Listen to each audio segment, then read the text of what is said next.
membangun generasi emas menjadi inovasi dan inspirasi untuk membangun moral generasi muda di era globalisasi. Karena saya Nadia, maka tulisan saya banyak mengambil tentang dunia. Latar belakang, tantangan dalam menyampaikan ajaran dan dogma agama Katolik di tengah kemajuan teknologi ini begitu besar dan cukup besar tantangannya.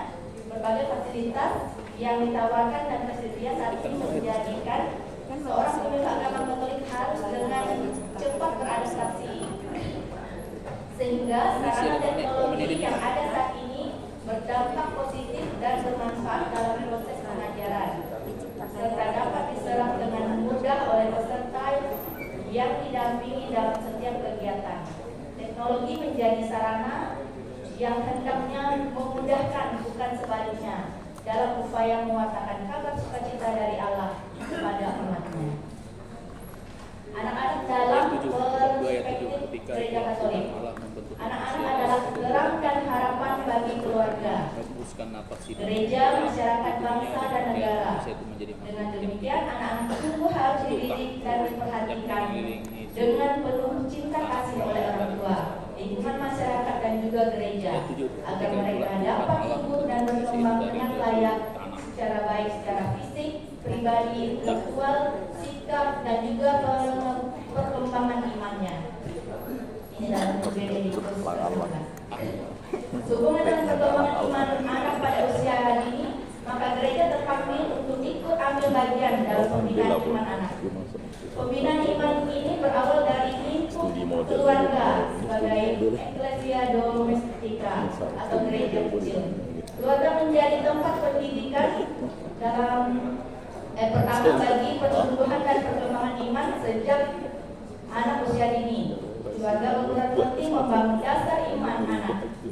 Orang tua sebagai pendidik utama dan pertama untuk anak sudah seharusnya menyadari bahwa mereka memiliki tanggung jawab yang besar mendidik anak-anak mereka agar anak-anak mereka mengimani Kristus dan ikut ambil bagian dalam karya pewartaan Yesus.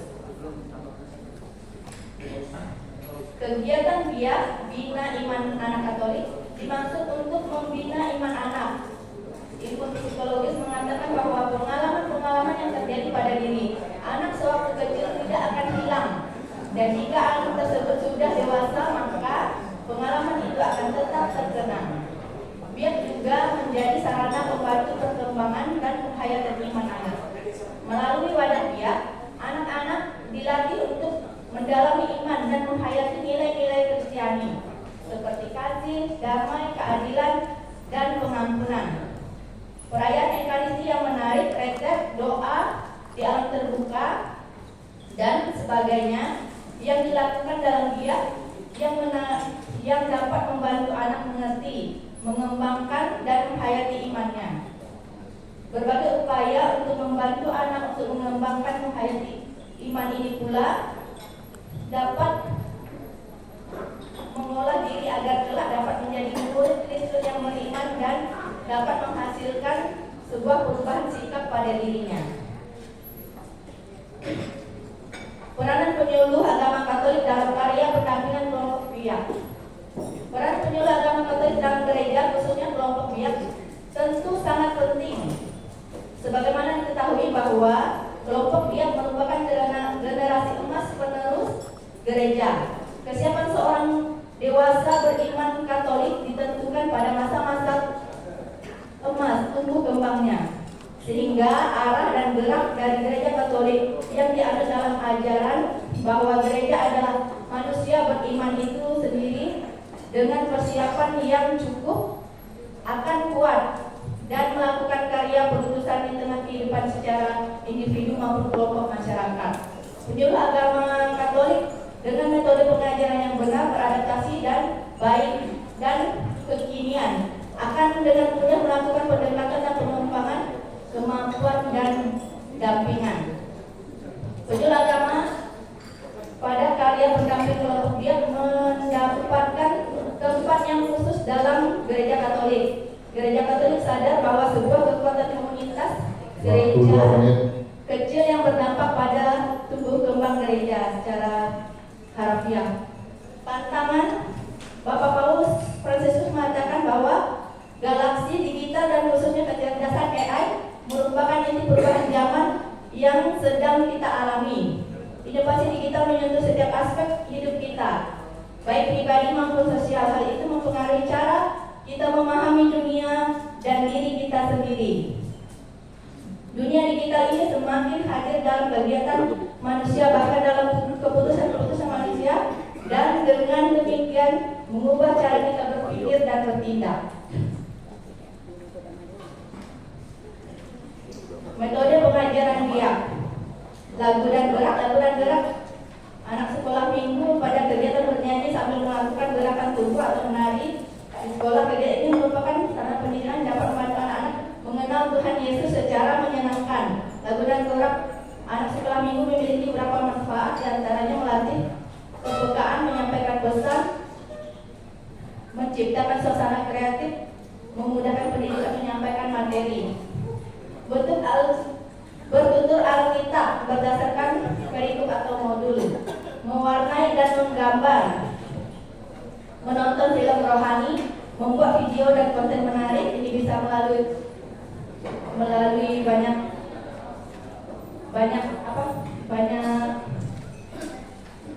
banyak media, misalnya media sosialnya, misalnya TikTok, WhatsApp dan lain sebagainya, dan permainan atau games.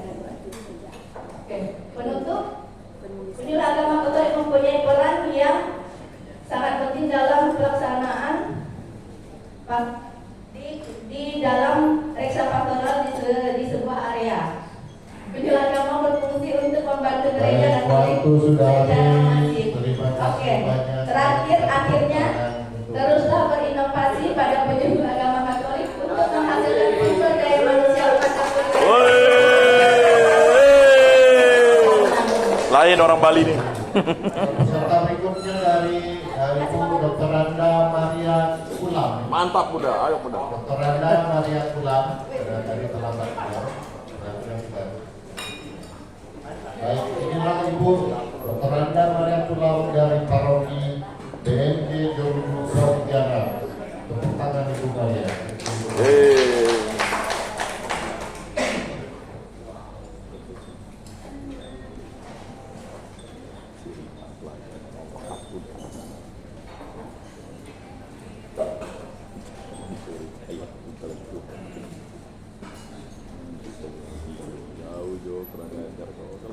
Baik, selamat pagi semuanya.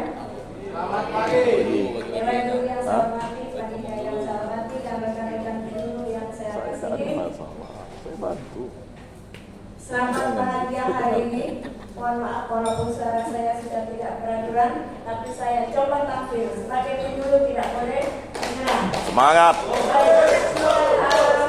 Sementara operator ini sedang menayangkan, nanti yang saya tayangkan adalah bentuk PowerPoint, yaitu dengan judul agak beda dengan saudara-saudari, karena kebetulan saat berlatar belakang dari Pramuka ini, saya ambil yang berhubungan dengan pengalaman kami di lapangan, yaitu bagaimana pembentukan generasi muda melalui wawasan kebangsaan. Tapi ini sekali lagi bukan politik. Ya. Wawasan kebangsaan berarti di sini kita tidak masuk, karena kita satu bangsa satu bahasa, yaitu bangsa Indonesia. Kemudian apa yang dimaksud dengan wawasan kebangsaan nanti saudara-saudari boleh mencari sendiri. Saya jelaskan terlalu panjang. Nah, kita lihat di dalam wawasan kebangsaan ini. Next. Iya. Kita lihat ketahanan bangsa, ada akhlak, moral, kemudian profesional, impact, kemudian wawasan kebangsaan dan seterusnya. Nah, di sini yang kami angkat adalah di bagian akhlak dan moral. Mengapa akhlak dan moral? Karena disinilah generasi kita nanti menemukan tantangan-tantangan, yaitu Cepat terus. Operatornya terlalu cepat ini. Baik, nilai-nilai wawasan kebangsaan. Yaitu yang pertama adalah pengorbanan, Nyala kawan. kesederajatan dan kekeluargaan, di mana anak-anak kita generasi muda khususnya Katolik muncul ya di antara ini.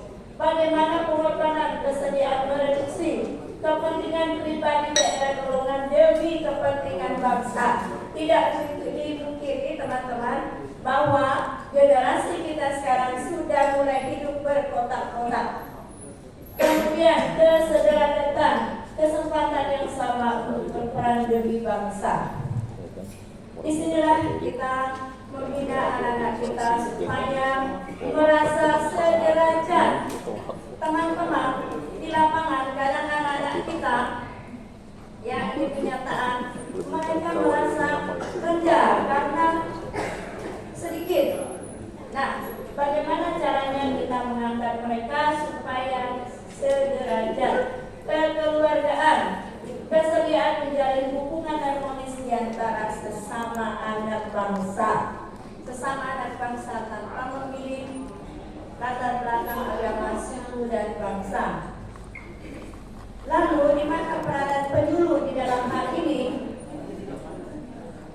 Ya, dalam moderasi umat beragama tidak ada pengkotak-kotakan dan tidak ada di lapangan, terutama kami para pembina membicarakan Alkitabiah atau menyinggung ajaran teman-teman yang lain.